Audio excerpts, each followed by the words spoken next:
1608년 미국 동부 매사추세츠 그 플리머스라고 하는 곳에 완파노악 인디언들이 살고 있었습니다. 한가하게 행복하게 살아가고 있는 그 인디언들에게 유럽에서 온 상인들이 그들을 노예로 스페인으로 팔았습니다. 그 중에서 스관도라고 하는 청년도 노예로 스페인으로 팔려가게 됐습니다. 그는 스페인에서 한 수도사를 만나면서 복음을 듣게 되고 그는 예수님을 영접하게 되고 예수님을 영접함으로 주인에게 또한 사랑을 받으면서 그는 영국으로 이주를 하게 됩니다. 영국의 존 스텔리라고 하는 사람의 집에서 노예 생활을 하면서 그는 너무 성실하게 또 너무 아름다운 믿음을 가지고 살았기 때문에 주인이 그에게 고향으로 돌아가도록 배려를 합니다. 그는 만 10년 만에 자기 고향으로 돌아오게 됩니다. 그러나 돌아온 고향에는 이미 전염병으로 자기 사랑하는 가족들과 알고 지내던 친족들이 죽음으로 세상을 떠났습니다. 그렇게 외롭게 한 해를 지내는데 그에게 또 놀라운 일이 일어납니다. 자신이 살던 영국에서 청교도들이 메이플라워라는 배를 타고 자기가 사는 마을로 도착을 하게 된 겁니다. 그는 영어를 잘할 수 있었고 또 그 사람들의 신앙과 같은 신앙을 가진 사람이었기 때문에 최선을 다해서 그 청교도들이 정착할 수 있도록 돕는 데 헌신을 합니다. 그 당시에 청교도 지도자로 있었던 윌리엄 브래드포드라는 사람이 기록하기를 이 스관도는 우리를 위하여 예비한 하나님의 선물이었다라고 기록하고 있습니다. 한 인생의 불행, 10년 동안의 노예와 고통의 삶을 살았지만은 그러나 이것은 하나님의 또 다른 섭리, 또 다른 하나님의 계획 속에 일어난 일이라는 사실을 우리는 역사를 통해서 보게 됩니다. 이런 일들이 우리 성경 안에 많은 기록들이 있는데 그 중에 대표적인 것이 아마 요셉이 아닐까 그런 생각을 하게 됩니다. 우리가 고난을 당할 때 그 고난을 어떻게 해석하느냐, 그 고난의 문제를 어떤 자세로 받아들이느냐에 따라서 그 고난이 아름다운 열매를 맺을 수도 있고 불행의 씨앗이 될 수도 있습니다. 많은 후진국들은 자신들이 어려운 일을 당할 때 운명 혹은 숙명으로 받아들이는 사람들이 많습니다. 그러나 선진국, 예수를 잘 믿는 자들은 자신들에게 일어나는 모든 불행한 일조차 하나님의 계획, 하나님의 예정하심과 하나님의 섭리가 있다고 믿는 자들이고 이 고난을 하나님의 계획과 예정과 섭리 가운데 일어난다고 믿는 사람들은 그 고난을 극복할 수가 있다는 것입니다. 사순절을 맞이하면서 고난에 대해서 묵상을 하고 있습니다. 그래서 아마 주일마다 이 고난에 대해서 말씀을 드리고자 하는데 제목을 고난의 미학이라고, 고난은 아름다운 것이라고 말하고 싶습니다. 여러분들이 오늘 이 내용을 보면 이 내용, 요셉의 인생을 정리한 한 가지의 단어가 있고 이 창세기를 정리할 수 있는 하나의 단어가 있고 성경을 정리할 수 있는 하나의 단어가 있는데 그건 바로 선이라고 하는 단어입니다. 여러분들이 20절을 보면 당신들은 나를 헤아려 하였으나 하나님은 그것을 선으로 바꾸사 오늘과 같이 많은 백성의 생명을 구원하게 하시려 하셨나니라고 말씀하고 있습니다. 이 선이라는 단어입니다. 토브라고 하는 단어인데요, 이 단어는 구약 성경에서 무려 517번이나 사용된 구약에서 가장 중요한 단어 중에 하나입니다. 그리고 창세기에서만 39번, 무엇보다도 하나님의 세상을 창조하실 때 6번씩이나 강조했던 단어이기도 합니다. 이 토브라는 단어, 하나님이 세상을 지어 가시면서 매일매일 하셨던 말씀, 하나님 보시기에 좋았더라는 이 단어입니다. 여러분이 창세기 전체를 보면 하나님이 세상을 지으신 것도 아름답게, 하나님 보시기에 좋은, 하나님의 선을 드러낼 수 있게 지으셨습니다. 그러나 인간은 범죄함으로 말미암아 하나님께 쫓김을 받고 그들은 고난, 그들은 많은 역경들 속에서 여자들에게는 산고의 고통을, 남자들에게는 노동의 고통을 주시고 정말 가시덤불과 여러 가지 삶의 전쟁과 고통 속에서 살아가지만 창세기는 맨 마지막에 요셉을 통해서 정의합니다. 하나님은 선으로 바꾸시는, 하나님은 우리 인간들의 죄악에도 불구하고 하나님이 원래 지으셨던 그 아름다움, 그 선하심을 하나님은 요셉을 통하여, 믿는 자들을 통하여 또한 세상을 아름답게 하신다고 증거하고 있는 것이 요셉의 일생을 통한 하나님의 웅변이라는 것을 여러분들이 기억하시고, 오늘 다시 한번 나를 아름답게 하시는 하나님, 우리 교회를 아름답게 하시는 하나님, 우리 가정을 아름답게 하시는 하나님, 이 세상을 아름답게 하시는 하나님을 찬양하는 저와 여러분이 되시기를 축복합니다. 고난일지라도 하나님은 그 고난을 선으로 바꾸시는 하나님이시라는 것을 오늘 역설적으로 우리에게 말씀해 주고 있습니다. 그러므로 이유 없는 고난은 없습니다. 아름답지 않은 고난도 없습니다. 우리는 지금 사순절을 지나면서 그리스도의 고난을 묵상하는데, 이 세상에서 존재하는 가장 중요한 생명 같은 아름다움은 예수 그리스도의 십자가의 고난입니다. 예수님의 십자가 없었으면 세상이 어떻게 됐을까요? 전쟁이 그칠 수 있었을까요? 사람들이 악에서 돌이킬 수 있었을까요? 우리 세상이 여기까지 오도록 지킬 수 있었을까요? 저는 십자가가 없었으면 우리 인류는 이미 끝났다고 생각하는 사람입니다. 여러분, 십자가, 다시 한번 이 복음의 십자가, 여러분들이 나도 지고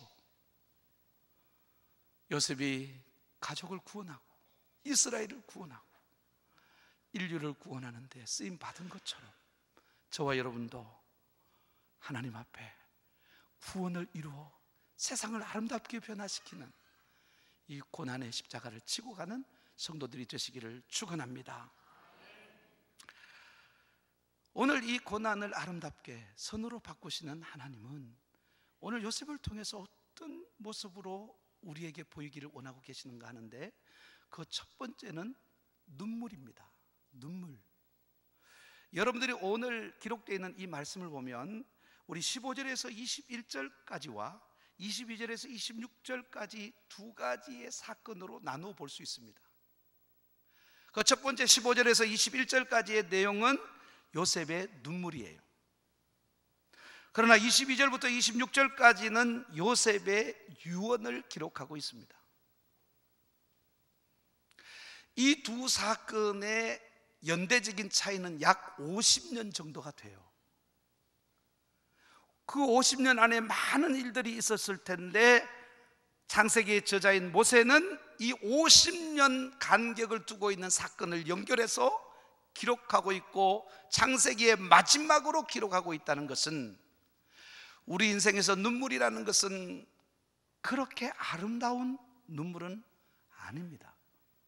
그리고 유언이라는 것도 우리 인생의 죽음이라는 고통을 전제하는 것이기 때문에 아픔입니다. 그러나 이 눈물도, 이 죽음도 아름답게 만들어가는 그 하나님의 선하심을 우리가 바라보면서, 우리가 이 50년의 간격에도 불구하고 이 두 가지 사건을 기록해야 됐던 의미를 생각해 보아야 합니다. 요셉이 17쯤에 형제들에 의해서 애굽의 노예로 팔려가고 30살의 우여곡절 끝에 애굽의 총리가 되고 나이 60에 자기 아버지 야곱을 잃고, 그리고 50년이 지난 110세에 그는 세상을 떠나게 됩니다. 그 사건을 우리가 오늘 돌아보면서 그의 고난이 아름다울 수 있었던 것은 그의 눈물 때문이다. 그의 눈물 때문이다.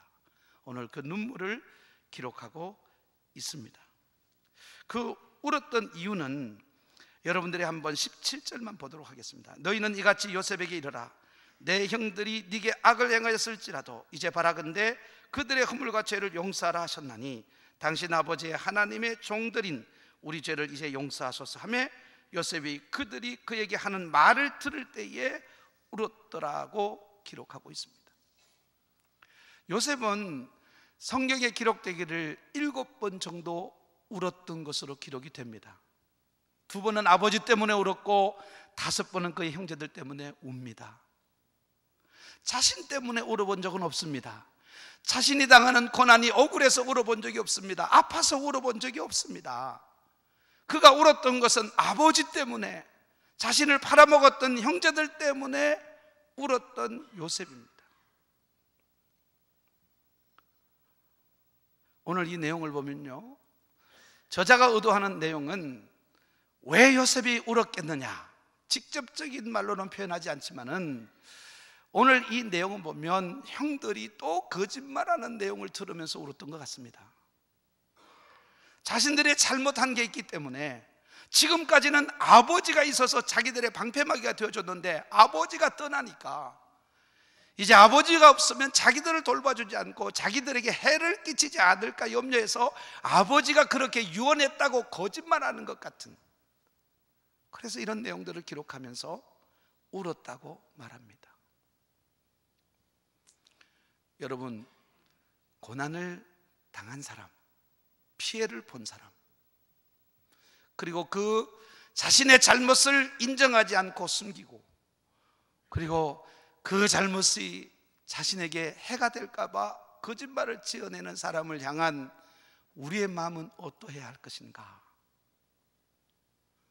여러분, 우리가 해를 당하면 그 사람에 대해서 분노를 가지게 되고 그 사람에 대한 복수심을 가지게 되는 게 일반적인 마음입니다.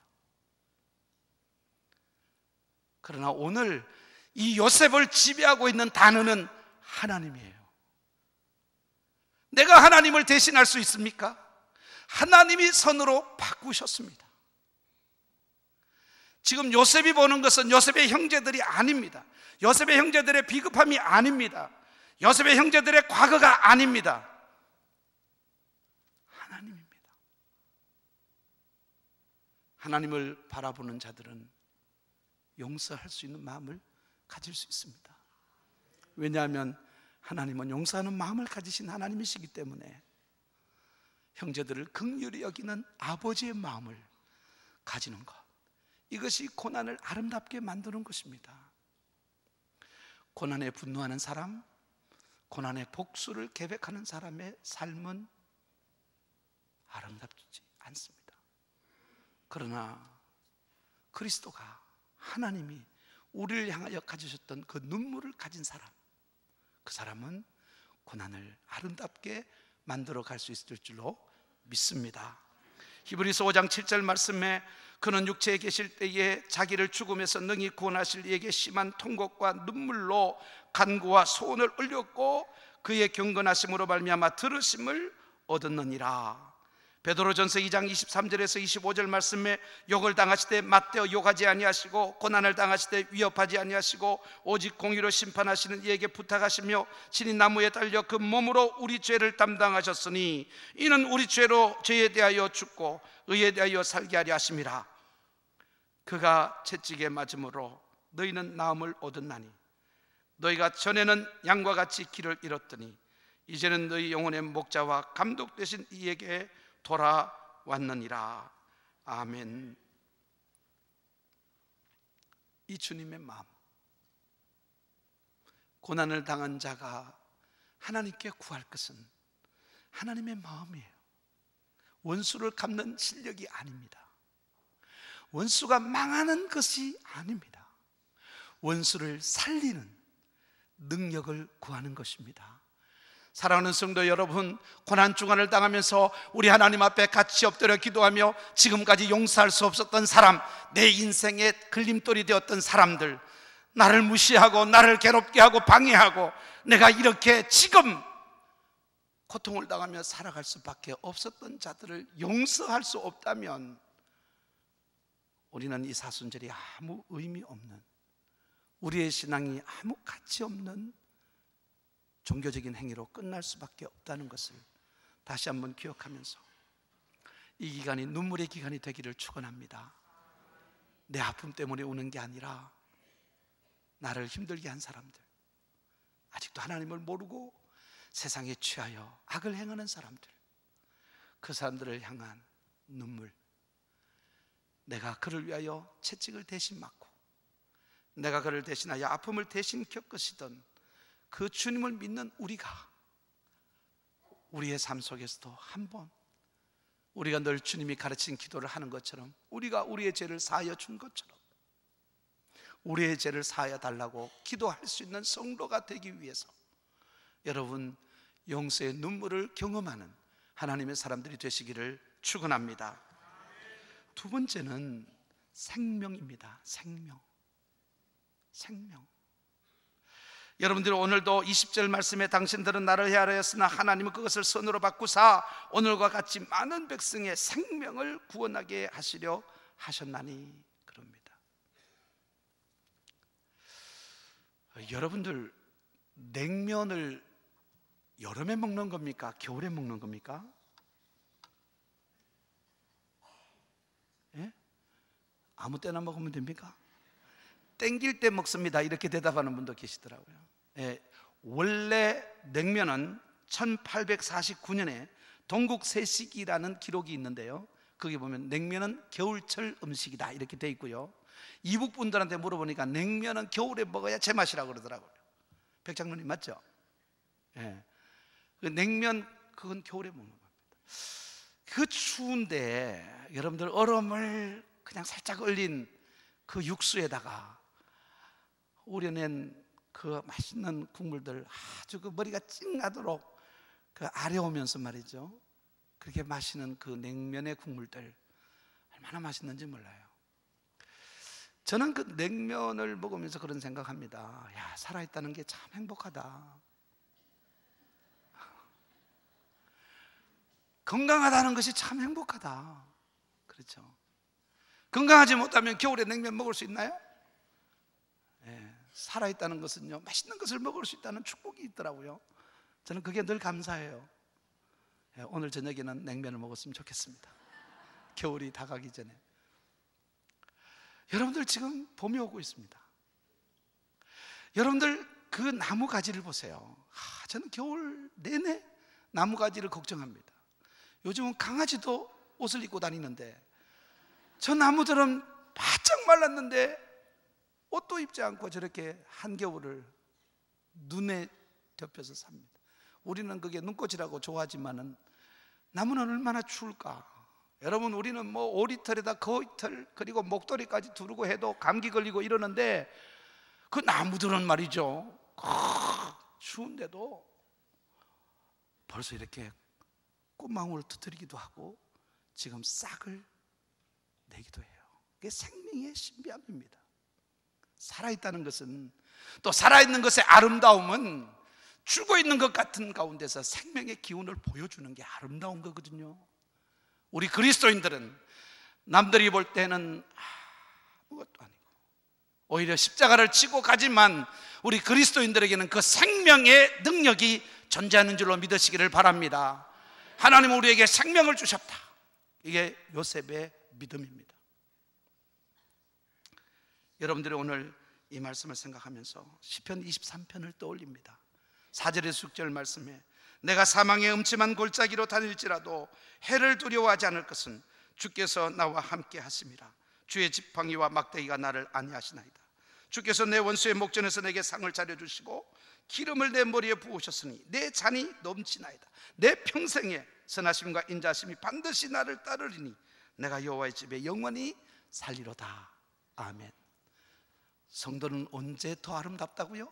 사망의 음침한 골짜기를 다닐 때, 그때 우리들에게 오히려 더 넘치는 하나님의 잔이 우리들의 삶에 있다는 것을 우리는 알고 있기 때문에, 여러분, 우리는 생명을 받은 자요, 생명을 나누는 자요, 이 하나님의 생명의 아름다움을 가지고 누리는 자들이기 때문에, 여러분들이 많은 고난을 당할지라도 여러분들이 쓰러지지 않고, 여러분들 죽음과 같은 고난이 올지라도 여러분들은 더 아름답게 역전시키시는 하나님의 생명 때문에 여러분들은 고난을 당해도 더 아름다운 자들로 살아갈 수 있음을 믿으시기를 바랍니다. 여러분, 지금 어려움을 당해서 나는 죽었다, 내게는 길이 보이지 않는다, 내 힘으로는 도저히 일어날 수 없다, 내게는 희망이 없다, 그렇게 좌절하시는 분들, 이 시간에 하나님을 바라보시기를 바랍니다. 죽음 같은 그 고난의 시간을 이겨낸 요셉의 고백은, 하나님은 나를 통해서 선으로 바꾸시고 우리에게 생명을 주시는 하나님이시라고 말씀하고 있는 것처럼, 그리고 특별히 여러분들 이 말씀을 할 때는 그가 죽음 앞에 있을 때 그는 생명을 이야기하고 있다는 것이 놀라운 교훈입니다. 여러분, 성도는 죽음을 두려워하는 존재가 아니라 생명을 찬양하는 존재라는 사실을 기억하시고, 고난을 묵상하며 넘어지는 자들이 아니라 다시 일어섬을 묵상하며 하나님을 노래하는 자들이라는 것을 기억하고, 저와 여러분들이 고난 가운데서도 더 아름답게 만들어 가시는 하나님의 생명으로 넘치는 자들이 되시기를 축원합니다. 그래서 요한복음 6장 35절 말씀에 예수께서 이르시되 나는 생명의 떡이니 내게 오는 자는 결코 줄이지 아니할 터이요 나를 믿는 자는 영원히 목마르지 아니하리라. 이 말씀대로 여러분들은 목마르지 않고, 여러분들은 넘어지지 않고, 여러분들은 줄이지 않고 하나님의 생명으로 늘 새롭게 승리하는 하나님의 종들이 되시기를 축원합니다. 마지막 세 번째는 꿈입니다. 꿈. 여러분들이 오늘 21절 말씀을 같이 한번 보겠습니다. 21절 말씀, 당신들은 두려워하지 마소서, 내가 당신들과 당신들의 자녀를 기르리다 하고 그들을 간곡한 말로 위로하였더라. 그리고 22절 23절에서도 계속해서 요셉이 그의 아버지의 가족과 함께 애굽에 거주하여 110세를 살며 에브라임의 자손 3대를 보았으며 므낫세의 아들 마길의 아들들도 요셉의 스라에서 양육되었더라. 그가 50년 전에 했던 약속, 그가 50년 전에 가졌던 꿈, 그것을 50년이 지난 후에도 3대를 가면서 그는 지금 그 꿈을 이루었다고 성경은 말하고 있습니다. 이 요셉의 일생의 마지막을 정리하면서 하나는 눈물, 하나는 유언, 그것은 곧 꿈입니다. 꿈. 요셉의 일생은 꿈으로 해석할 수 있습니다.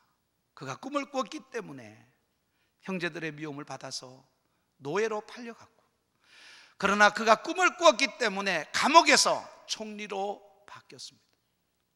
그가 꿈을 가졌기 때문에 그의 장례식은 입간으로 끝나지 무덤에 묻히지 않고 그 후손들에게 이 애굽 땅을 떠나서 가나안 땅으로 갈 것을 명령하고 출애굽을 만드는 기적의 꿈을 가지게 된 것입니다. 여러분, 고난을 아름답게 만들 수 있는 자들은 꿈꾸는 자들인 줄로 믿으시기 바랍니다. 그 꿈은 섬기는 꿈입니다. 섬기는 꿈. 내가 잘 되는 꿈이 아니라 다른 사람을 섬기는 꿈이에요. 지난 목요일 제가 새벽에 일찍 일어나서 설교를 준비하기 위해서 성경을 읽다가 굉장히 큰 은혜를 받았어요. 너무나 큰, 사도행전에서 너무 큰 은혜를 받았어요. 그래서 이걸 언제 설교하나, 오늘 할까? 그날 제가 우리 행복대학에 설교가 있었습니다. 개강예배 설교가 있었고, 또 오늘 주일 설교가 있고, 금요일 심야기도회 설교도 있었고, 그리고 이제 산상기도회 다음 주에 우리 가야 되는 그런 기도회 설교도 제가 있었기 때문에 언제 하면 좋을까? 금요일 저녁은 에스더스를 강론하니까 에스더스를 하고, 또 고난주간이니까 이 고난에 관해서 주일 낮은 설교를 하고, 오늘은 행복대학이니까, 그러다가 제가 이 누가복음 15장을 묵상하게 됐어요. 그 이유는 그겁니다. 그렇게 하나님의 말씀에 은혜가 넘치니까 제일 보고 싶은 게 누구였는가 하면 여러분이었어요. 성도들이 보고 싶은 거예요. 그날 가뜩했으면 제가 새벽 설교를 제가 하려고 했을 거예요. 아마 부목사님 하지 말고. 너무 가슴이 뜨거운데 그 기쁨을 나눌 형제와 자매가 있어야 되는데 나 혼자 있으니까 그게 그렇게 기쁘지 않더라고요. 표현을 하고 싶은데, 나누고 싶은데 나눌 사람이 없더라고요. 새벽이 기다려졌고요, 성도들이 기다려졌습니다. 그래서 누가복음 15장을 찾은 겁니다. 누가복음 15장을 보면 세 가지 잃어버린 자의 비유가 나오죠. 하나는 양을 잃어버린 목자, 두 번째로는 드라크마를 잃어버린 여인, 세 번째는 아들을 잃어버린 아버지. 그런데 이 세 가지의 공통점은 기쁨으로 끝나는 것입니다. 잃어버린 자들이 기쁨으로 끝나는 이야기를 쓰고 있고, 그 기쁨은 곧 벗과 이웃들과 함께 나누는 것으로 끝납니다. 예를 들면 우리가 이런 아름다운 공동체가 없으면, 내가 섬길 수 있는 자들이 없으면 우리 인생은 결코 아름답고 행복하지 않다는 것입니다. 많은 사람들이 고난을 당하면 옆에 있는 사람들이 귀찮아집니다. 싫어져요. 섬기기를 포기합니다. 내가 왜 남편을 섬겨? 내가 왜 마누라를 챙겨? 내가 왜 자식들을 키워? 내가 왜 부모에게 순종해야 돼?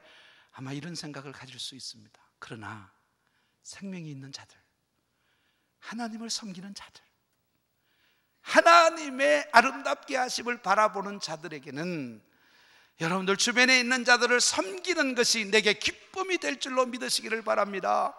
요셉의 기쁨은 뭐예요?